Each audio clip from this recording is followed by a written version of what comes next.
జగన్మోహన్ రెడ్డి గారి ప్రశ్నలు పెట్టి ఎవిడెన్స్తో పాటు ప్రభుత్వాన్ని ప్రశ్నిస్తే ఇప్పటి వరకు కౌంటర్గా ఒక్కరంటే ఒక్కరు కూడా మాట్లాడలేదంటే ఈ కూటమి ప్రభుత్వం ఇంకేమనాలో మీదే సమాధానం చెప్పాలి. జగన్మోహన్ రెడ్డి గారు ప్రతి ఒక్కదాన్ని కూడా ఎవిడెన్స్తో డేటాతో మొత్తం కూడా ఆయన వివరించాడు. ఆ విధంగా డేటాతో ఎవిడెన్స్తో ఎవరైనా సరే కౌంటర్లు ఇస్తే చాలా బాగుంటుందని చెప్పేసి చాలామంది ఎక్స్పెక్ట్ చేస్తున్నారు. ఇప్పటి వరకు ఒక్కరంటే ఒక్కరు కూడా కౌంటర్ ఇచ్చే పరిస్థితి రాలేదు అంటే జగన్మోహన్ రెడ్డి గారు చెప్పిందని కూడా నిజాలు. కూటమి ప్రభుత్వం చేస్తున్నంత కూడా తప్పు అనేసి నిర్ధారణ అయిపోయింది అనేసి కూడా అనుకోవాలి. ఆయన మీద కౌంటర్ ఇస్తున్నారు, ఏ విధంగా పర్సనల్గా కౌంటర్ ఇస్తున్నారు. అంతేగాని ఆయన ఇచ్చేటువంటి డేటాకి కౌంటర్ ఇస్తారేమో అనేసి అనుకుంటుంటే అబ్బే నో వన్.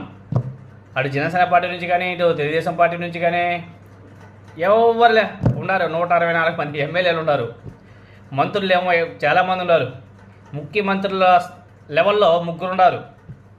ఒక్కరంటే ఒక్కరు కూడా కౌంటర్లో ఎక్స్పెక్ట్ చేసాం కానీ మ్యాటర్ లేదు.